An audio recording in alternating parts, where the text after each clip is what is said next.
This situation we're going to be talking about today has made its rounds across the internet, and we're going to be talking about the Conjuring house, Conjuring controversy. Now, with that being said, as always, I can't wait to get your thoughts and opinions about this. I think that y'all are going to have a field day with this topic.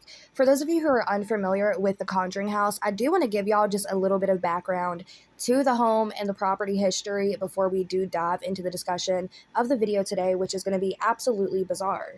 Now, even though it's called the Conjuring House in the movies and the book, it is known as the Old Arnold Estate, and this is located in Harrisville, Rhode Island, and it's an authentic colonial home circa 1736, whose paranormal phenomena was made famous by the Conjuring movie in 2013, depicting the hauntings of the Perron family that lived there in the 1970s. I'm sure a majority of y'all watched the Conjuring movie, but the movie was actually based off of the book that was written by one of the Perron family women, and they had detailed their serious accounts with hauntings on this property from the day that they moved in to the day that they moved out, and the book is what the movie is based off of. Now, when this movie came out in 2013, it was critically acclaimed, and a lot of people were praising the movie for showing true scary and horror and hauntings, but then a lot of people were saying that they felt like the movie was just dramatized basically to make a good horror movie and a good horror story, but that seems to not be the case because the family has spoken out multiple times, especially in that book, about their true experiences living on this property, but then also Ed and Lorraine Warren. He was a demonologist and she was a self-proclaimed psychic medium, and they ended up doing a case at this house, and they ended up going to this home, and it was very freaky, and Ed and Lorraine were actually exposed for something very crazy, but I can make that in a separate video. But basically, after Ed passed away, Lorraine was on set of this movie, and she basically overseed it to make sure they weren't dramatizing the experiences and that nothing unnecessary was added into the movie, because it truly was a horror experience in itself.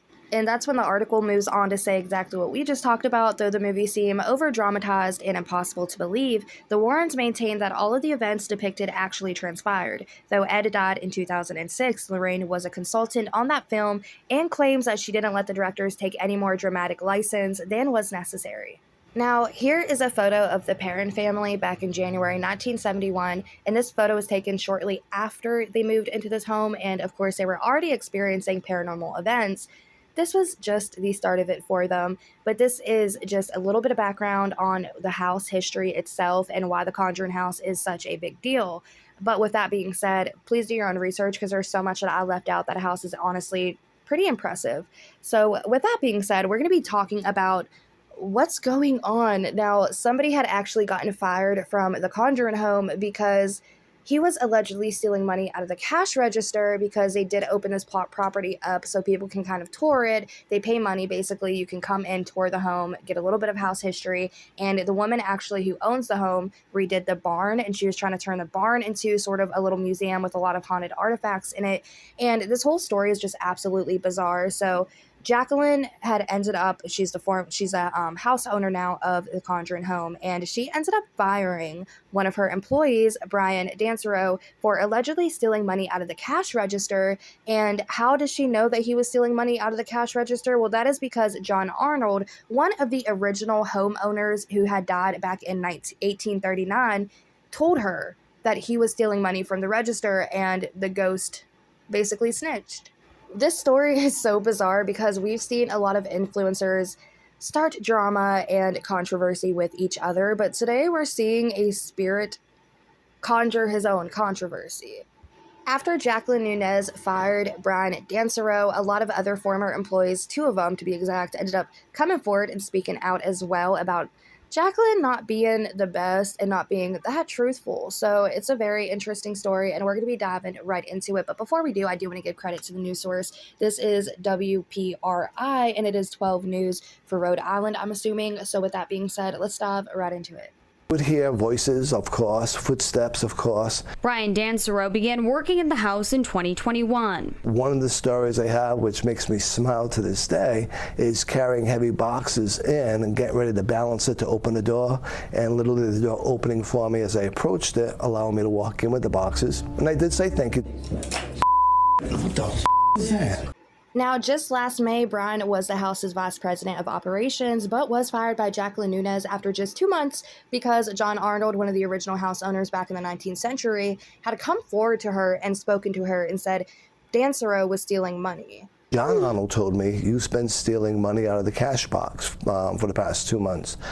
And I literally stopped and I actually corrected him, like, John Arnold, one of the original owners who died in 1839, and she said, yes, and I want you to pay it back.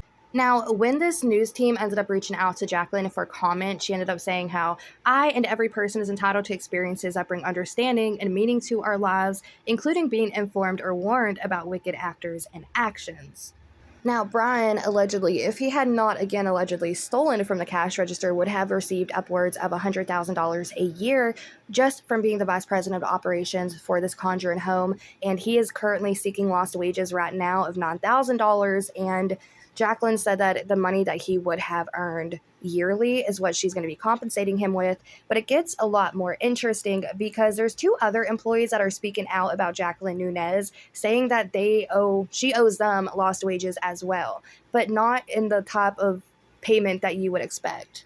Now, Jacqueline Nunez has said that she had spent $450,000 on a barn there's a barn on the property, and she was trying to kind of renovate it and make it into a museum with haunted artifacts that people can come through and tour while they're on the property. Now, this couple who came forward recently saying that she owes them for items that they lost in that barn fire said that they were very hands-on with making this happen, making it into a museum. They said that they brought furniture, they had velvet curtains hanging up, they brought in haunted artifacts and a lot of sound equipment so they can play that creepy music and add to the aesthetic whenever people would be on tour.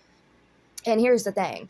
After that barn fire happened and they lost all their belongings in the fire, including haunted artifacts, of course they'd want reimbursed for that. And they spoke forward and said that Jacqueline has been kind of pity-pattering around with that. And she's stating that when she gets the insurance money, she's going to pay them. But they said that months have been passing at this point and nothing. It's not this evil, dark place that some people have made it out to seem. It is a beautiful, haunted property. We got a call around midnight, I want to say, that the barn was on fire, and immediately we rushed down there, and it definitely was on fire. We had everything from velvet curtains in there to sound equipment, like speakers and stuff for music to play in there. We had furniture, all sorts of stuff. They say Nunez promised to refund them for their losses using insurance money. I have text messages proving that, and then a few months later I asked for an update. And she says, oh, I need you to send me the list again, which I did. Here's actually a text message between, I'm not sure if it was the male or the female here, the employees, but it is text messages of them back and forth with Jacqueline. And they did send up above this text. So Jacqueline had sent all these different things that they had lost in the barn fire with the prices or unknown prices decided. And Jacqueline responded and said, you'll need to put this into a Word document and hang on to it, and you're going to need to get pricing for these other items. So do that and hang on to it, and I'll get it from you when the insurance adjuster asks for it. To which he says, okay, will do. In the back of our minds, there was part of us that knew that we weren't going to get that money. In a statement to Target 12, the owner Nunez says the insurance money did not cover the losses of the item and blames the former employees for the fire, writing in an email, "They, not me, hired a painting hobbyist who failed to read the instructions for how to dispose of soiled, highly combustible rags properly," adding she should be suing them for recklessness and negligence. Now, if it was true and these two employees, I said couple earlier, they're not a couple, excuse me for that, but if these two employees did hire a painter or somebody to come in there, do work, and then they don't dispose of really combustible objects properly, and that's what started the fire, I can definitely see where Jacqueline's coming from, but that doesn't seem to be the case right now. And again, this is all allegedly, but the two employees here were saying that they truly do not believe that any of these spirits are talking to her and saying these things about Brian, and they're really bummed out that they did lose money on that barn fire. Just in my opinion, I feel like I've seen my own fair share of fake mediums on the internet. I've seen people claiming to be spiritually connected or people who claim to be able to talk to the spirits and see them. I feel like Jacqueline is somebody who wants to be that. I don't know if she is or not, but again, this is all allegedly. I just feel like she is kind of losing her mind and blaming the spirits, and that's just my thoughts and opinions. I know this video isn't that long, but this is an absolutely crazy, bizarre drama, one I never thought that I would be covering ever. So with that being said, let me know your thoughts and opinions about anything we just talked about in the comment section down below, and I'll catch y'all in the next damn video.